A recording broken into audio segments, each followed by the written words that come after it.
It's also what happens when you listen to the radio host, Alex Jones, who claims that 9/11 and the Oklahoma City bombings were inside jobs.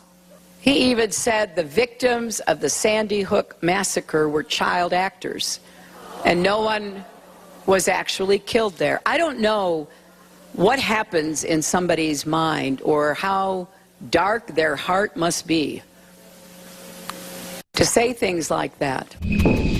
Hillary Clinton is absolutely terrified. She is trying to divert attention away from her own scandals, and she's also recognizing the fact that she is losing the black and minority vote. So she comes out today with this speech trying to tie Donald Trump in with the KKK. Now, of course, she name-dropped Alex Jones because she's absolutely terrified of the fact that sites like InfoWars and Breitbart are controlling the narrative even when she owns the establishment media. Here's Alex Jones with the quid pro quo. Earlier today, Hillary Clinton, the individual who openly stole the Democratic Party nomination from Bernie Sanders, gave a press conference in Reno, Nevada, where she attacked the resistance to her takeover of this country by foreign banks, the Saudi Arabian government, the communist Chinese, and others. Make no mistake, that's who this lady is. That's what her foundation is. She's in deep trouble. She knows the emails are coming out from patriotic Americans inside intelligence agencies exposing her crimes. And she came out and attacked the free press. She came out and told lie after lie and said Donald Trump wouldn't disavow David Duke. It was crazy. It was total lies. It was 1,000 times more ridiculous than Bill Clinton saying I didn't have sex with that woman, Monica Lewinsky. And then she did it. She came out and misrepresented and spun and basically twisted what I've actually said. She lied to the people, not just the U.S., but the world, and said that when I talk about 9/11 being an inside job, that the whole government did it. Or that I say that no children died at Sandy Hook and they were all actors. I've never said any of those things.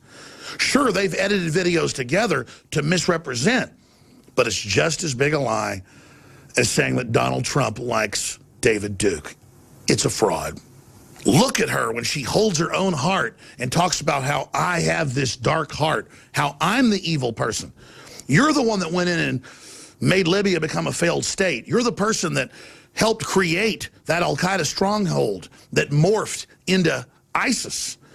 You and Obama are the individuals that backed the jihadi fighters that Saudi Arabia was funding that went into Syria and have killed hundreds of thousands of innocent Christians and others. Donald Trump's right about you being the founder of ISIS, just like I'm right from reading the congressional report from 2002 where Congress said Saudi Arabia ran 9/11 and that bipartisanly the government stood down because of the embarrassment and covered it up. That's what I mean by 9/11's an inside job. And yes, I'm a pioneer of exposing that. And I'm so proud of General Flynn and Donald J. Trump and others that are coming out now and exposing this. So on that front, you have been proven to be the founder of ISIS, and your attempt to spin it and claim that we're blaming firefighters or police and claiming the whole government was involved is a fraud. Criminal traitors like Hillary Clinton, whose #1 funding group is the Saudi Arabians, who ran 9/11. Those are the people that are guilty. What they've done here is build a straw man. They have created a fake Alex Jones, and they are putting words in his mouth.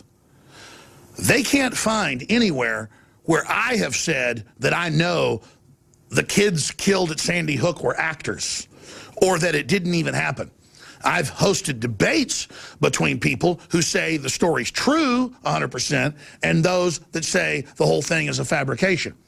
I've been criticized by the leading conspiracy theorist out there claiming the whole thing was fake because I don't buy into that, but I do believe PR campaigns jumped on top of it and did put out disinformation and did spin some things. And Anderson Cooper got caught using a blue screen when he was back in New York and D.C., not there in Sandy Hook. Stuff CNN's been caught doing back in the first Gulf War. So I'm there showing where they're taking a crisis and making it worse to go after our Second Amendment rights, and they turn that into, I'm saying no kids died there? You are a damn liar, Hillary Clinton. She made other allegations that are just as twisted, just as distorted. But in the interest of time, I'm not going to go there. I just want Hillary Clinton to know this. I care about my family. I care about this country. I care about every person on this planet who has red blood, regardless of what their supposed race is. We're all the human race. And I know Donald Trump cares about that as well. For you to say, I've got a black heart, when you are a known war criminal and a warmonger who has backed Sunni, ISIS, Al-Qaeda operatives all over the world, is the height of hypocrisy. Hillary, the facts are coming out that the military was ordered to aid Wahhabist Al-Qaeda/ISIS operatives. And our military said no in the last 4 years to you and Obama's orders. And General Flynn, the former head of Defense Intelligence, has gone public and exposed the fact that they were ordered to support Al-Qaeda and ISIS and said no. So no matter what you pull, no matter what you try, that information has already come out. In the interest of time, I want to end this response to your lies by showing clips of you recently saying that Donald Trump is a racist and connected to the KKK with no evidence. It's the oldest play in the Democratic playbook. Through it all, he has continued pushing discredited conspiracy theories with racist undertones. And going to accuse decent Americans who support this campaign, your campaign, of being racists, which we're not. When you yourself and your own husband went to the funeral of Robert Byrd, who was a Grand Dragon, a national leader of the KKK, and basically said, oh, he only did it so he could get elected, just like you've done all this evil stuff to get elected. That is incredible. You're up there kissing Robert Byrd. You love him. You call him a mentor. There's no photographs of Donald Trump with David Duke. He decried him decades ago. He's never supported him. But you paint him with that brush of lies. And then you attack Trump for wanting to build a wall when Mexico has a wall. And when you, in the 1990s and the 2000s, as late as 2008, said build a wall, deport people that are here illegally. Look, I voted numerous times when I was a senator to spend money to build a barrier to try to prevent illegal immigrants from coming in. You're a liar. You're a fraud. You're a hypocrite. And you've sold out to foreign interest, Hillary Clinton. And no amount of desperate damage control is going to work. Hillary, I'm really proud of the fact that during your lengthy press conference, you looked really shook up when you talked about yours truly. And I hope you're shook up because you know you're dealing with somebody who is committed and will never stop what I'm doing. And you know that I see you, and I know what you've done. And I know how you called black people animals that need to be brought to heel and who were super predators. I know you're part of the Dixie Mafia. I know the Klan financed your first campaigns from the people that were there. I know who you are, and as an American and as a patriot, I'm not scared of you, bully, because no matter what you do, you're never going to kill these ideas. Because to quote V from Vendetta, ideas are bulletproof. And this movement of true Americana Renaissance and the new Enlightenment, classical liberalism that you call right-wing extremism, cannot be stopped. And of course, Hillary Clinton is using the KKK rhetoric because she knows that's a weaponized word. It's going to stir up all sorts of racial tension. But it was actually Hillary Clinton who counted as her friend and mentor the exalted Cyclops Senator Robert Byrd. So he was a KKK leader who once called black people mongrels. So after he died, Hillary Clinton said that she was going to continue to count on his advice even after he died. And let's not forget that her husband at Senator Robert Byrd's funeral was actually making excuses for his joining the KKK. He was a country boy from the hills and hollows of West Virginia. He was trying to get elected. And maybe he did something he shouldn't have done, and he spent the rest of his life making it up.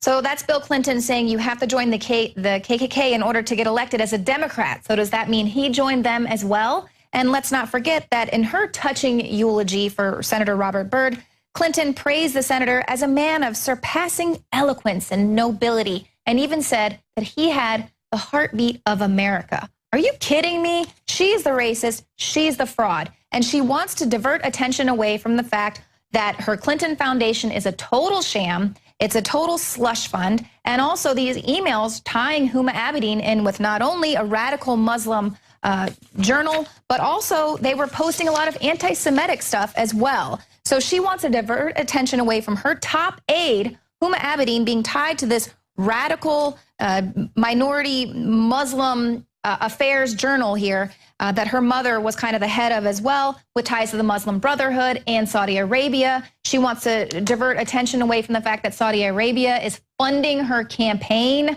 Meanwhile, the 28 pages exposed the fact that Saudi Arabia had some high-level Saudi Arabian officials here in the U.S.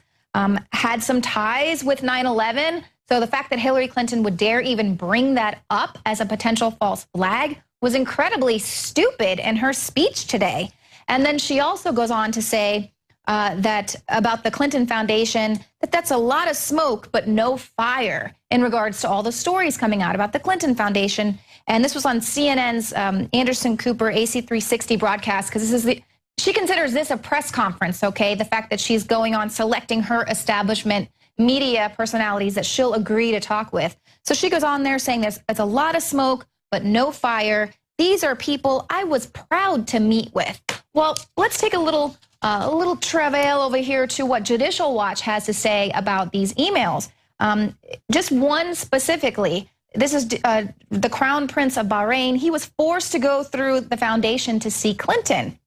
So this was Prince Salman of Bahrain. He requested a meeting with the Secretary of State Clinton, but he was forced to go through the Clinton Foundation for an appointment. Abedin advised him that when she went through normal channels at state, Clinton declined to meet.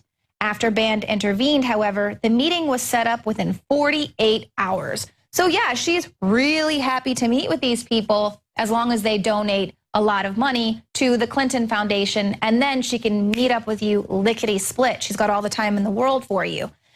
Now, we spoke with filmmaker and philanthropist Gary Haven about what he saw with his own eyes, what the Clinton Foundation didn't do for Haiti. They must have tried to go through the proper channels. 10 days after the earthquake in Haiti, I was over there with my aircraft, and the goal was to bring in doctors to help these people and to take orphans back to the hospitals in Miami.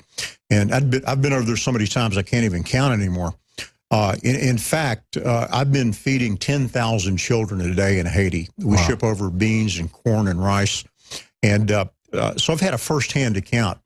A couple other interesting things I've done. I flew George Bush over in my aircraft, met with the current president of Haiti, and got to see an inside from the presidential palace of who was doing what in the environment. And by the way, I took Rand Paul, Senator Rand Paul, who's an eye surgeon, over last November, and he and two other surgeons were able to remove cataracts from the 200 elderly, desperately poor Haitians. One day they were blind and had been many for 20 years. And the next day they could see. So amazing. I know what it is to get things done over there. But I tell you what, I've watched the Clinton Foundation raise hundreds of millions of dollars specifically for Haiti. And I'm going to tell you, I've never seen any evidence that they've spent money on the Haitians. Senator Paul told me that people who had studied this had found that 96% of the money that was given to the Clinton Foundation for Haiti relief, 96% was spent on the Clintons, on family member salary, on exotic travel. You know, for someone who takes their money and gives it to help the poor, the widows, the children, the starving, to see the blatant theft that the Clintons have done with the Haiti initiative is just incredible.